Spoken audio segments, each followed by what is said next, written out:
Do you still watch music videos all the way through? Making content and making a video are two different things. Music videos are dead. You think your audience is seeing everything you're posting, but they're not. Is there even a way to even do that anymore? Bro, have no shame in posting your art as many times as you want. Who fucking cares?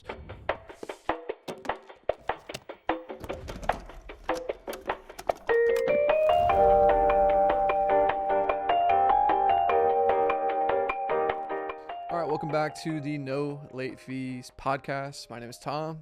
My name is Jake. Yeah, and today I think we're going to dive into a little bit of Hot topic. Our backstory a little bit. For those that don't know, I met Jake on a set.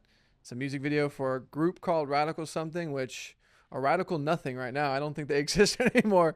But that, bro. Yo, shout out Wow. Loggy. But yeah, that band just does not exist, and I think that kind of speaks to a little bit of what we're going to talk about. You know what I mean? Yeah, I think the core of today's topic, which might be a hot button topic for some people might disagree, some people will agree. I personally think, and this is what we're going to discuss, music videos in 2025 are just currently are dead. I don't think music videos are a smart financial decision for music artists in today's day and age, unless you are someone like Beyonce, Drake, Childish Gambino, Taylor Swift, etc.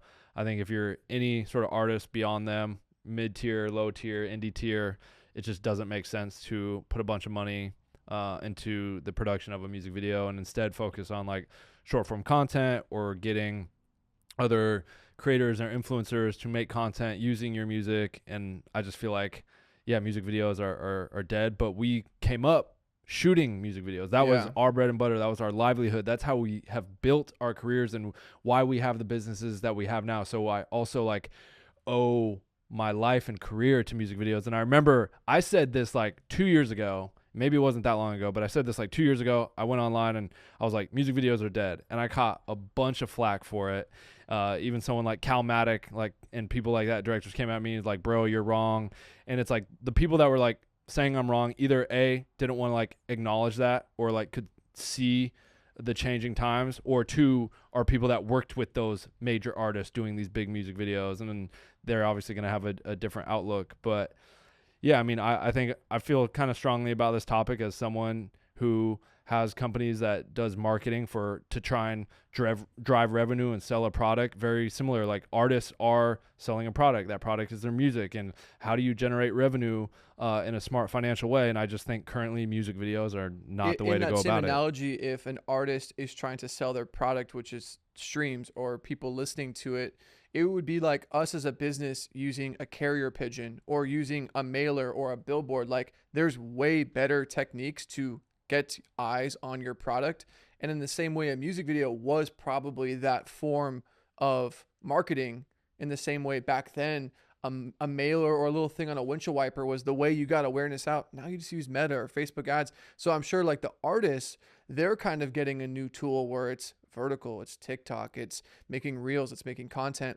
And I think what's really interesting, which I agree, just for the record on this take, I do think it's are music videos dead? Yes, with a little asterisk next to it. And the yes with the asterisk is I think they are dead in the same way, in the way that they once were. They'll never be the same. Right. We started doing videos at a very interesting time because before we were doing videos, they used to be making 300K Michael Jackson Thriller videos. We came into an interesting time where they were really cheap to shoot. You could get a prosumer camera, T2i, 7D, and make music videos for very cheap. That was a very interesting time to become a filmmaker. Yeah. And now we're on the other end where there's this new interesting thing, which is no longer shooting on cameras, but cell and phones. making 16:9 YouTube videos that live on Vivo and YouTube. And it's actually a different format and a different app. So there's always going to be shifts. And I think right now we're recognizing there is a shift. Yeah. You know what I mean? I mean, and again, we're all going to have different perspectives, but when's the last time you really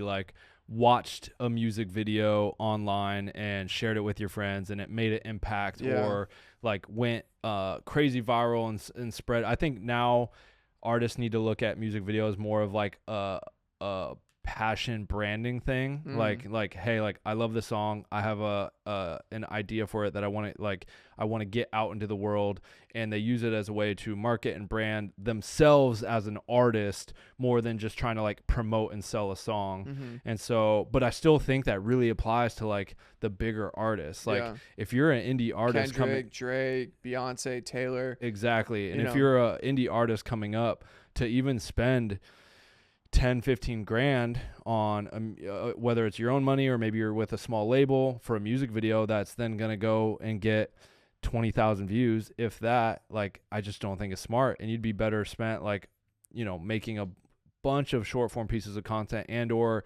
contracting other people that maybe have some influence to make pieces of content using your song, or just doing some sort of like interesting guerrilla marketing campaign where you get all these people to like use your song in exchange for something. I don't know. I just don't think music videos are a smart way in 2025 moving forward to like build a successful music career. And it's I guess a little sad for me personally, because really what lit the spark for me to really chase filmmaking and move down to Los Angeles was on the heels of working with music video directors in the Bay Area and coming down here, going to film school, linking with you, like literally having like a 5-year run where we were doing so many music videos. Like we cut our teeth on music videos. And I think that's why we wanted to talk about this topic, because for us to acknowledge the changing of the times, you know, as someone, this isn't like us arbitrarily speaking on something we know nothing about. Like we literally built our businesses and careers on the backs of music videos. If you go on my YouTube channel, you could probably find 30 plus videos, maybe more, with over 1 million views, 30 million, 20 million, 15 million, 12 million. Like that was a time where an indie artist could get those views, but now there's just so much content. It's being consumed in such a different way. Short form content didn't exist like that. Now you have people just scrolling on shorts and TikTok, and you can't have a music video in that format. You have to, a music video exists in pulling it up on YouTube on your laptop to watch that music video. And even if you do like resize it to fit within a YouTube short in your full 16:9, like the chances that someone with the attention span that you have now just sitting and watching a full music video while on their phone in the Instagram app as they're swiping, it's not going to happen. I'm guilty of it, and I'm almost embarrassed to admit it. There's times that you, Marshall, will send me a video like, bro, check this out. Very few and far between, like you're saying. Right. But there's even times where I'm like, okay, this is kind of a slow little intro. Song hasn't started. It's a little slow dolly. I'll just hit the little 15, you know, if you tap the side of YouTube. I'm like, yo, like, we're and it's like, oh my God, I'm catching myself like, dang, like even my attention span's not there anymore. Music videos need to be looked at as like fan service, right? Like I think like building lore, building the, you know. So like literally fan service. Like if you're an artist and you've got a fan base, you should make the music video not only for yourself because you want to make it and it's an idea you want to get out, but to like service the fans. But you should not look at it as a way of like, this is how I'm going to get discovered and go viral and make money. You know who did a perfect job of this? And I know it's unfair to mention him because I think it's like the one of the few people who can get away with this.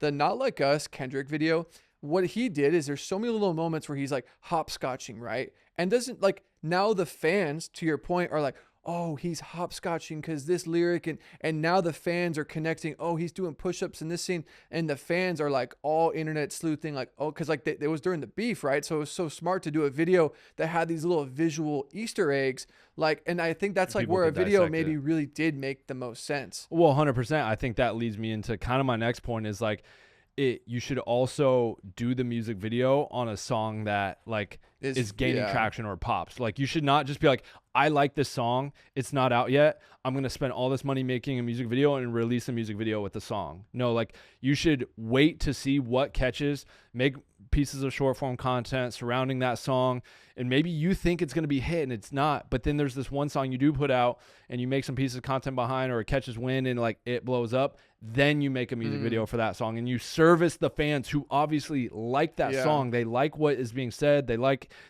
it, and then you go and like, cool, what do I want to make to just further expand on this song, this world? Yeah. I think that's how it should be looked at. Whereas like, I don't think that's always been the case. I think an artist like has a single or a song they really like, they get a budget from their label to put together a music video and they kind of put it out simultaneously.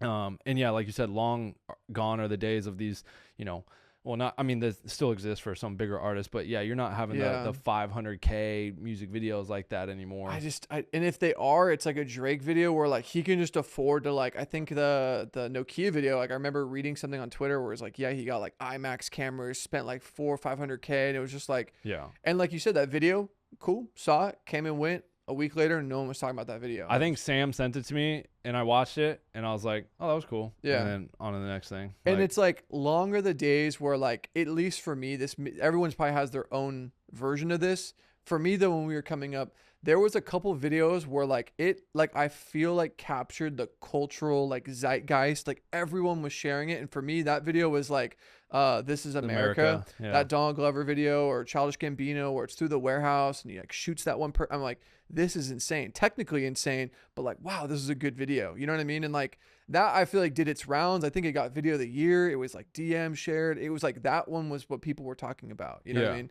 But do you think that happens anymore? I don't think so. I mean, I guess this is where I can like have some context. I'm not actively shooting videos, so I don't know that I can like speak to it to the full effect, but I do consume media. And as someone who tries to stay culturally aware and like watch videos that people send me and stuff, I'm not really getting, hasn't been a video that's like done its rounds where I'm like, oh shoot. Okay, question for the chat. If you're watching this video, do you still watch music videos all the way through?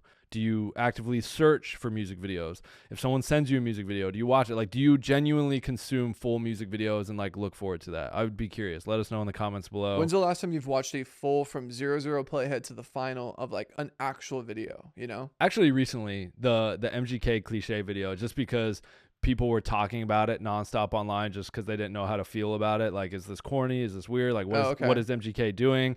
And so I watched that one start to finish just because of the discourse that was happening around it. And I think that is like an anomaly, right? Like, even that video with all that discourse and people talking about it on Twitter and Threads, what is MGK doing? Eminem's laughing in his, at him right now for this pop shift or this or that.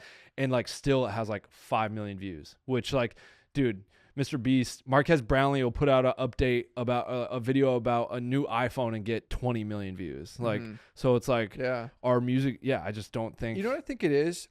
Our eyeballs have way more things are vying for our attention. Like for cause like, think about it, right? When you're growing up, the only place you could consume media really was a television or the movie theater, and then music videos simultaneously, MTV, like was on the TV. And then there's like the advent of like YouTube, which is when we kind of enter the space, and you have like artists and like Vivo, and there was all these there was a big push towards like music videos going on YouTube.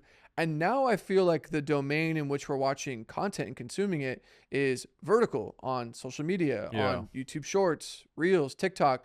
And it's like, music videos for the most part are 16:9. So you're kind of locked into, I hate to say it, an older format that really isn't like being widely consumed. Unless you're like making, which people do, 9:16 vertical videos, but like, I don't know, that's just not the same in my opinion. Those are two different things. Making content and making a video are two different things. You know what I mean? So yeah, I mean, the way people can like back even when we were first started, like I'll say like when we're doing all of our music videos and coming up through, even just like high school and college, like I watched music videos, and I think partly that's because of like the path I wanted to go. I want to be a music video director, and I was directing and doing videos myself, so I'm watching them, but I also found it as a form of entertainment. But now it's like, if I have downtime, I'm more so just scrolling on Instagram and TikTok, and I'm not like on YouTube like, oh, what videos can I watch, or what music videos? And so, I don't know if it's, again, maybe we're just on a kind of have a different life experience now, and maybe there's a lot of people that still watch music videos. But I think that there's truth in the numbers. If you look at the data, the analytics, and just like what's capturing people's attention right now and what's making the most money for artists and just entertainment, it's not music videos on YouTube. But maybe I could be wrong. That's my opinion.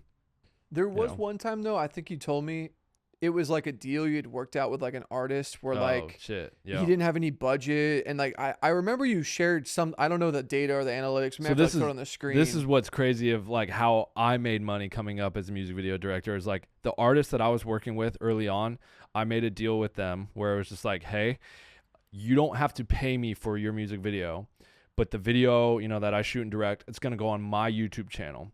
And then my YouTube channel started to get really popular and grow in traction, and we were getting, millions of views on, we drop a video to get 1 million views in a couple days or whatever.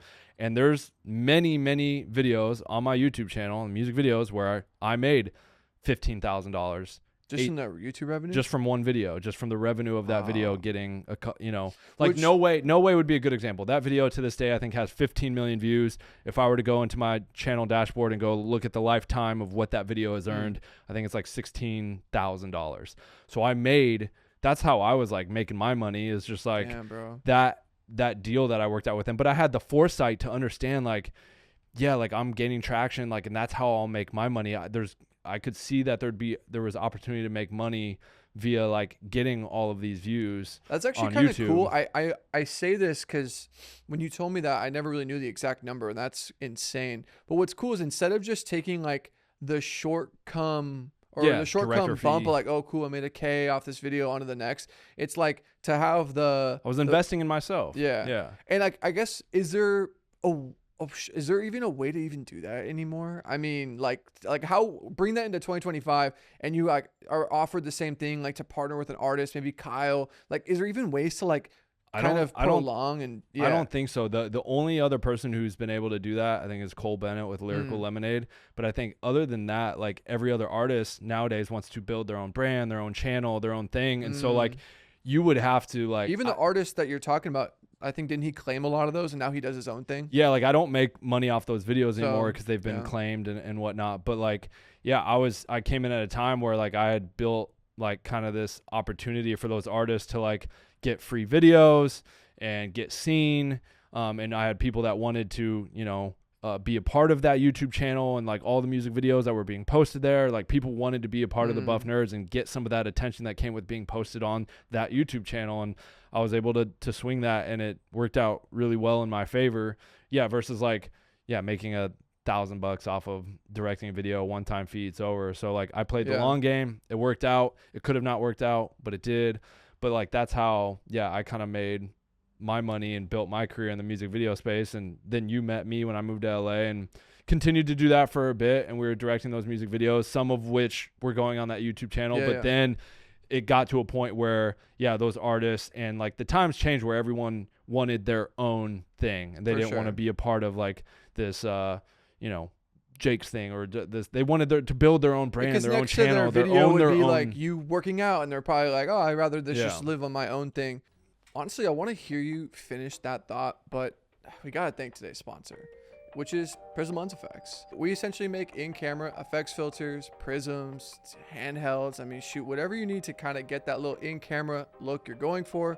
Obviously, you can come shop in store here in Los Angeles, or you could buy online at PrismLensFX.com. You can save 15% off your next order with code NLF15. No late fees 15. NLF15, 15% off your next order.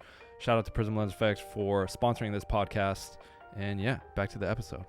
I guess to kind of like zoom out a little bit, and it would be fun for anyone watching, listening, to like also interject your version of this.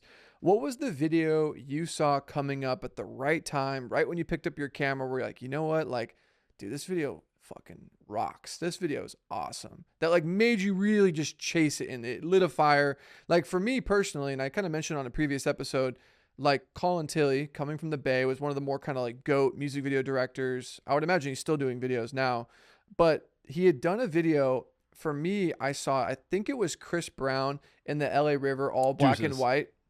That was it. Yeah. Because I remember he kind of made the leap, like, yo, I'm leaving the Bay, and like went to Los Angeles. And like at the time I wanted to move to LA, and I see this video, iconic black and white LA River. I mean, if I pull up the video now, it's probably not even that crazy, but then I was like, yo, like, you know what I mean? So one of those early videos that probably kicked it for me, like, I don't know exactly which one it was, but one that just kind of sticks out is like Mac Miller, Kool-Aid and frozen pizza.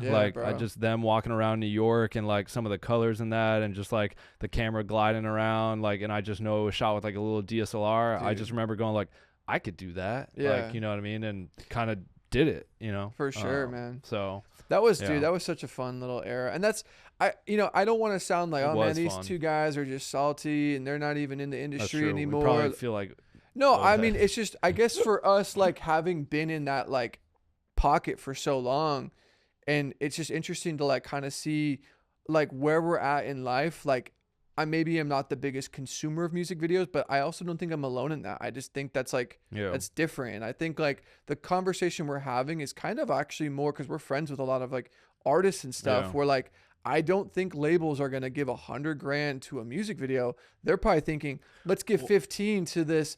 Let's do a dance thing. Yeah, like it's just different. I have now, an you know what I artist. mean? I won't name him, but he's got an album that he's working on coming out with. He's gonna get like an indie distribution deal, and I think like that distribution label or company, whatever, is gonna give him like $100,000 to like distribute this project, and Which is a loan, right? basically, and like a portion of that 100, not all of it, is gonna go towards like video content marketing, whatever. And so like it's going to be ultimately up to him of how much he wants to spend of that. I would imagine it's not going to be 25 grand of it to just like, so it's like out of that 100K, which has got to go towards many aspects of this album and the rollout and the promotion and everything, maybe a fifth of that goes to like video content. And so like yeah, now he has to make the decision, okay, like do I do like one music video for like 10,000 and then maybe spend a few grand on like some short form pieces of content, or like he's going to have to make that decision of like how that, you know, gets divvied up to promote, you know, this album, this release. And that's like an interesting thing, like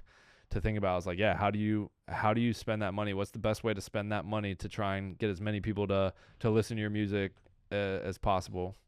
Yeah. It's crazy, bro. Even thinking back to the archives of like videos that we did that like just never came out, which furthers, I think, our point where it's like so many resources. It's like going like all in on black on roulette. It's like, it's kind of, because I think the idea of doing content, at least now, like you're kind of diversifying, or like you're diversifying your risk. You make 10 reels and 9 of them suck, but 1 of them hits. Cool. Now that one thing, but like if you put all your budget, I'm just thinking of that Ben Cher Lloyd video. I would imagine that was like 25 to 30 back then. It was like 25K. And it was like never came out because of other like politics. But like, dude, a lot of resources and time went into this one thing that artist never even put out. You know what I mean? That happens so much, like just ends up in like post purgatory. You know what I mean? It's just like, I also feel like people are considering that. You know what I mean? It's their. I think one piece of advice I would give to like any indie artist too is like, if you do a music video and you're going to spend your own money, maybe you spend 5 grand, 10 grand, 15 grand, 20 grand, whatever it is, whatever amount of money that it is. Obviously, like you can pull like short, like chop down the music video into like maybe some more bite-sized short form pieces of content, which you should do, as well as posting the main thing on YouTube. But you should really think about documenting and filming the behind the scenes of it with like phone content, and making 10 to 20 short form pieces of content where you show what's happening behind the scenes of this thing. It's like, oh, what is bro doing putting his head in a fish tank? If you like, you know, did this underwater scene where your head's in a fish tank in the music video, and then you cut to like a 15-second snippet shot of the music video playing, and hook people visually with a bunch of short form pieces of content of like you actually filming the thing behind the scenes, and then you let the song and a little chunk and portion of the song and music video like play out. And you do that, you iterate that a bunch of different times, and just try and squeeze, you know, that as much as possible to get people to go watch the music video, to listen to the song. Especially like, you know, only probably less than 5% of your audience actually sees what you post nowadays. You ever see those retention graphs on YouTube? Yeah. Like after 30 seconds, like. Well, I'm just saying, like, even like if I were to go post something and I look at the analytics, like maybe 5% of my followers saw that post. You know what I mean? So like you just kind of always have to be throwing a dart at the dartboard. And there's a lot of people that like post their thing one time and maybe it does well, maybe it doesn't, and they feel like they're being a nuisance or being annoying, just constantly posting their thing. It's like, bro, have no shame in posting your art as many times as you want. Who fucking cares? Just post it. And I think a lot of people get in their head with like, I don't want to seem like overbearing or like corny, not corny, but just like always throwing their thing in front of their face. And I think you have to get over that, and you just have to just constantly post and throw those darts at the dartboard. And you think your audience is seeing everything you're posting, but they're not. So like, just keep. I even just literally like, we made a short film 2 years ago, and I've recently just started, which I posted a ton about. you know, over that time of us having made it right around that time. But like recently over the last week, I've been kind of editing and chopping behind the scenes moments and snippets from that film and reposting it. And it's just gained a whole new life and traction and people are like, yo, this is fire. This is so sick. Cause like over the last 2 years, I've had a lot of new people who follow me, know who I am. Maybe followers back then never even saw that film, but all of a sudden they're seeing this piece of content. I've jumped 1,000 followers in the last like few weeks by just resharing this stuff. And That's cool. the film itself has gained a few thousand views on YouTube. Like, so like you just gotta constantly like be throwing stuff out there, and don't be afraid to like revisit old content. Kyle right now has a song, I Don't Want to Fall in Love, that was big for him back, I want to say even like 6 years ago. Yeah. I Don't Want to Fall in Love was like, 2017 maybe. And just this year, it just re-caught on TikTok and is like blowing up again on TikTok. That's cool. And now he's making content promoting that song again. Like, why not? Like, That is who cares? actually kind of cool to think about. I guess for me, so this doesn't feel all doom and gloom. Like what I loved, and maybe still do if I was shooting videos, what I loved about music videos was it was, at least at the tier we were at, fairly low stakes in terms of like I could be very creative. I could test a set of lenses that we wanted to test. I could maybe throw a blue gel on this key light. Like it's a video, and people watching the video are fans of the artist and fans of music. So if you make like a weird Creative choice choice. creatively as a cinematographer, you're not going to get flamed. But like if you did a short and you make like a cinematography mistake, or did something like where it's like, bro, why is the shot like tilted? Dude, music videos were kind of a playground. Like you could do, so it was like a lab. I loved experimenting, and actually kind of like in a weird way, like kind of use it like going to the gym. Like it was a creative way to exercise different techniques, like putting like the little gags we used to do, where like we would like handhold the Leco and do the Leco opping and stuff to create like a DIY like DMX like search and follow light. Like it was so cool to do that. You know what I mean? So I do think it's still, as a creator, as a filmmaker, like maybe a great place to still cut your teeth and get started. I would agree. I just think you need to be mindful that like the demand and the budgets are probably even smaller than because when we were getting like 5 to 15, that was kind of the pocket we were in. I don't even know if those really, I mean, they maybe exist, but like probably a lot less. Or it's a music video plus social content, or plus there's other things gonna be like a la carted onto it. You know what I mean? So I don't know. Yeah. I mean, what do you think like in the next few years? Do you think like what's the future of like music videos? What do you think if you can redact like the Kendricks and the Drakes and the superstars, what is like the next wave of indie artists? Like, you know, was it Benson Boone and all these kind of like artists that are kind of like the next generation of like pop? Like, what do you think they're going to do for videos? You know what I mean? I don't know. It's tough to really say. Like, I think they're going to lean into what's easy, which is little TikTok videos. I mean, the amount of videos that like someone like Benson Boone posts promoting his song on his phone, he can do it in a car, at home, at the airport, in a bathroom, and get millions of plays. And he doesn't need a director, a cinematographer, an AD, 100K. 100%. So in a way, it's kind of probably freeing for a lot of these artists and creative people. I think it's both. I think creatively as an artist, you want to make art, and so it's like it feels like you can't really be who you want to be in terms of that. But like, yeah, maybe there are people that look at it as like, dude, this is great. Like, I don't have to spend all this money and time and go through all this to like get my music out there. So I guess it just depends how you look at it. But I mean, I personally think just right now, moving forward, music videos are not a great way of, getting views, attention, making money, and progressing your music career.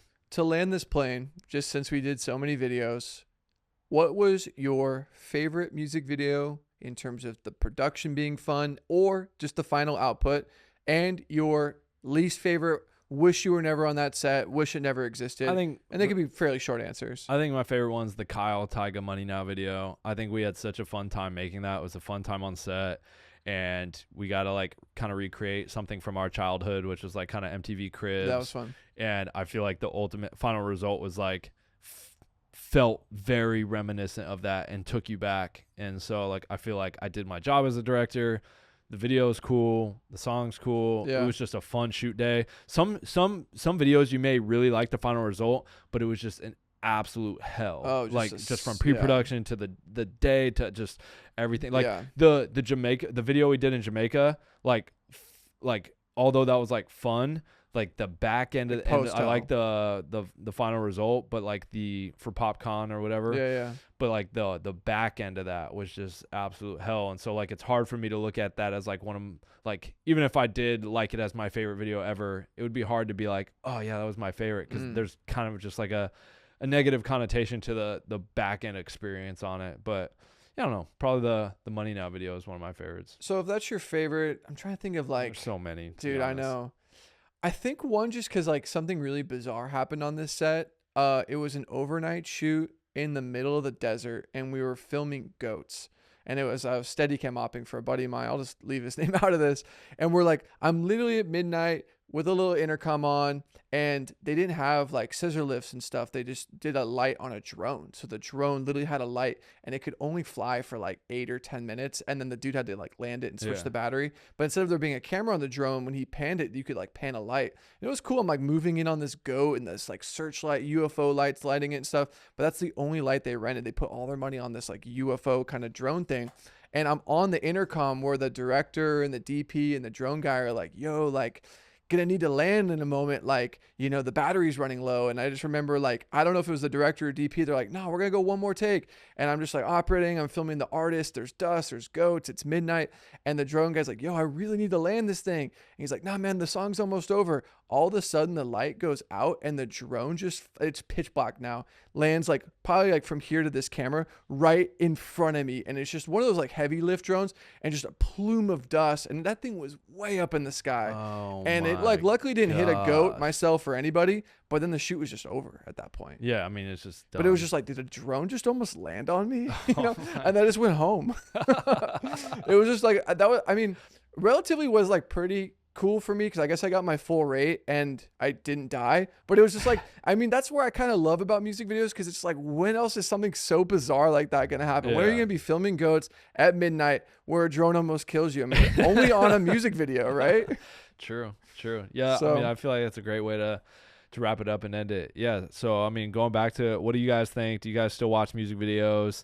As well as like, what are your guys' thoughts in moving forward, 2025 and beyond? Are music videos dead? Do they still have legs in life? Yeah, would love to hear your guys' thoughts in the comments below, and make sure, if you're not subscribed on YouTube, that you subscribe, so you don't miss a future episode. And then, yeah, in terms of the pod stuff, yeah, like, just appreciate you guys, tuning in, listening, watching, and yeah, this has been No Late Fees. Peace.